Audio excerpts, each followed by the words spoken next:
কেন্দ্রীয় খাদ্য সুরক্ষা বিল স্মার্ট সিটির নামে রাজধানীর রাস্তাঘাটে চরম অব্যবস্থা সহ বিভিন্ন ইস্যুতে সরব হল প্রদেশ কংগ্রেস নেতৃত্ব। শুক্রবার প্রদেশ কংগ্রেস ভবনে সাংবাদিকদের সঙ্গে কেন্দ্রীয় সরকারের আসন্ন সংসদ অধিবেশনে আনতে যাওয়া খাদ্য সুরক্ষা বিল নিয়ে সরব হলেন কংগ্রেস নেতৃত্ব প্রবীর চক্রবর্তী।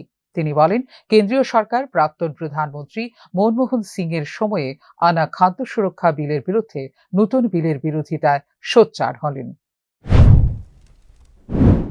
এই যে এখন আর ৩৫ কেজি চাল পাবে, সরকার গোপনে একটা সমীক্ষা চালিয়েছে, যেটা আমরা আপনাদেরকে অবহিত করেছিলাম গত ২৫ সালে। অপরদিকে প্রদেশ কংগ্রেস সভাপতি আশিস সাহার অভিযোগ, রাজ্যের বিভিন্ন অংশে রাস্তাঘাট সহ জল জমার মতো ঘটনা এখন রোজ নামচার অংশ হয়ে দাঁড়িয়েছে।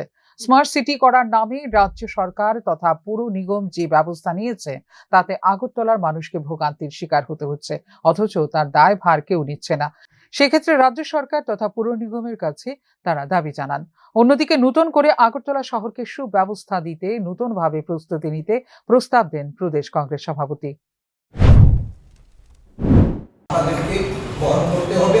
আমরা আপনাদের কাছে প্রশ্ন রাখছি, কেন এই দায়িত্ব আপনারা কাঁধে তুলে নিয়ে সম্পূর্ণভাবে ব্যর্থ? এই ব্যর্থতার দায় আপনাদের বহন করতে হবে। অবিলম্বে এই পুর নিগমকে এই স্মার্ট সিটির কর্ণধারতে তাদেরকে দায়িত্ব থেকে অব্যাহতি দিতে আমরা চাই। রাজ্যের মানুষের দেওয়া কর মানুষের কাজেই লাগুক। আগরতলা সহ রাজ্যের মানুষ ভালো থাকুক, এমন একটি সুন্দর ত্রিপুরায় থাকুক, এই নিয়ে আলোচনা করেন প্রদেশ কংগ্রেস নেতৃত্ব। এখন দেখার আদৌ এই সাংবাদিক সম্মেলন কতটা সার্থক হয়। জমা জলমুক্ত রাস্তাঘাটে কবে হাঁটবে আগরতলাবাসী, অপেক্ষায় রাজ্যবাসী।